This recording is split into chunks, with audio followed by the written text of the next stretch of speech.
Bro പിന്നെ ഈ പടത്തിലേക്ക് എങ്ങനെ എത്തിപ്പെട്ടത്? സത്യം പറഞ്ഞ ലൈക്ക് നമ്മുടെ ബിനിൽ സാറിനെ എന്റെ ലൈക്ക് ഞാൻ തമിഴില് അഭിനയിച്ചൊരു കാര്യം പറഞ്ഞു. അപ്പൊ ആ സിനിമയിലത്തെ പ്രൊഡ്യൂസറിന്റെ മോളുടെ വെഡിങ് റിസപ്ഷൻ വേണ്ടി ചെന്നൈ പോയപ്പോഴാണ് ബിനിൽ സാറിനെ കാണുന്നത്. ബിനിൽ സാറിനെ കാണുന്നു ആൾക്കൊരു ലൈക്ക് ഈ ക്യാരക്ടറായിട്ടൊരു ഫീൽ ലൈക്ക് അങ്ങനെ ഒരു കിട്ടി.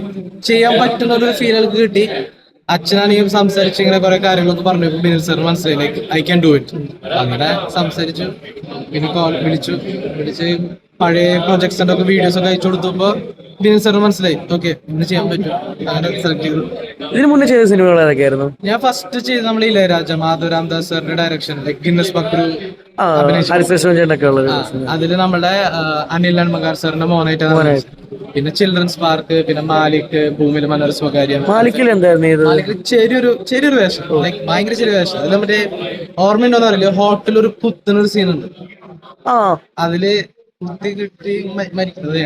ഓ, അങ്ങനെ ചെറിയ ചെറിയ വേഷങ്ങളൊക്കെ ചെയ്ത് 10 പടങ്ങൾ ചെയ്തു. ഇനിയിപ്പോ ഫെബ്രുവരിയില് ആഴിന്ന് പറഞ്ഞ തമിഴ് പടം റിലീസ് ആവാൻ നിൽക്കുന്നത്. ഈ 5-ാം തീയതി നമ്മള് പൊങ്കാല. ഫുൾ തിരക്കാണ് ഇനി.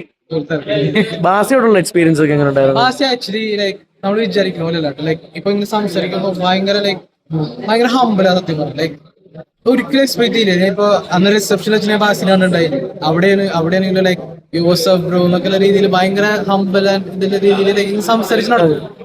ഭയങ്കര രസം. ഇപ്പൊ വർക്കിലാണെങ്കിലും ഇപ്പൊ ഷൂട്ടിന്റെ ഇടയിലാണെങ്കിലും നല്ല ഹംബല. പിന്നെ പറഞ്ഞുതരും ലൈക്ക് ഇനി ഇങ്ങനെ ചെയ്തത് നല്ലതാവും നല്ല രീതിയിലുള്ള ആക്ച്വലി നൈസ് എക്സ്പീരിയൻസ് തന്നെയായിരുന്നു.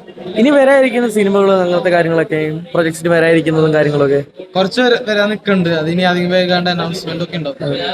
ഇപ്പൊ നമ്മുടെ ഡയറക്ടറൊക്കെ എങ്ങനെ ഉണ്ടായിരുന്നു മൊത്തത്തിൽ? ഇപ്പം ഡയറക്ഷൻ സൈഡൊക്കെ ആയാലും ഡയറക്ടർ സാർ പറഞ്ഞു ബിനിൽ സാർ അയാൾക്ക് ഒന്നാമത്തെ ട്രസ്റ്റ് ഉണ്ടായി. പിന്നെ ഇപ്പൊ എനിക്കൊരു ഡൗട്ട് ഉണ്ടെങ്കിൽ അത് മര്യാദയ്ക്ക് ഒന്ന് എക്സ്പ്ലെയിൻ ചെയ്ത് തരും.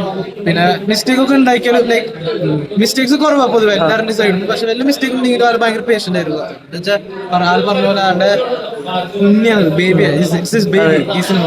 അപ്പൊ അതുപോലെ തന്നെ ട്രീറ്റ് ചെയ്തത്. എല്ലാ മിസ്റ്റേക്സ് ഒക്കെ അല്ലെങ്കിൽ പതുക്കെ പറഞ്ഞ് എക്സ്പ്ലെയിൻ ചെയ്ത് തന്നിട്ടൊക്കെയാണ് ട്രീറ്റ് ചെയ്തത്. അതുകൊണ്ട് നമ്മൾക്കങ്ങനെ ടെൻഷനൊന്നും അധികം ഉണ്ടായില്ല. മര്യാദയ്ക്ക് എക്സ്പ്ലെയിൻ ചെയ്ത് മര്യാദയ്ക്ക് ഇതുപോലെയാണ് ചെയ്യേണ്ട, ഇത് ഇങ്ങനത്തെ സിറ്റുവേഷൻ ആണ്, ഇതുപോലെ ആവുന്ന രീതിയിൽ. അപ്പൊ എല്ലാ സൈഡിലും ഭയങ്കര സപ്പോർട്ടീവ്, കാരണം കുഴപ്പമില്ല. ബാസി എന്തെങ്കിലും സജഷൻസ് എങ്ങനെ പറഞ്ഞിരുന്നു അവരിക്കുന്ന സമയത്തൊക്കെ? ബാസി ഇങ്ങനെ കുറച്ച് തന്നിട്ടുണ്ട്. പക്ഷെ ലൈക്ക് ഇത് മെയിൻലി ലൈക്ക് നാച്ചുറൽ ആയിട്ട് വരുന്ന. അപ്പൊ നാച്ചുറലി എന്തൊക്കെ അത് നല്ലതാണെങ്കിൽ എസ്പെഷ്യലി ബാസി അത് പോയിന്റ് ഔട്ട് ചെയ്തിട്ട് നമ്മളെന്താ പറയാ എൻകറേജ് ചെയ്യും. അതിന് ചെയ്തോ നന്നായിട്ടുണ്ട് അങ്ങനത്തെ രീതിയിലൊക്കെ പറഞ്ഞിട്ടുണ്ട്. അപ്പൊ ശരി ബ്രോ, ഓൾ ദി ബെസ്റ്റ്. എല്ലാം നന്നായിട്ട് വരട്ടെ. പൊങ്കാലയ്ക്ക് ശേഷം ബ്രോക്ക് നല്ലൊരു ബ്രേക്ക് ആവട്ടെ. വേണം ഓൾ ദി ബെസ്റ്റ്.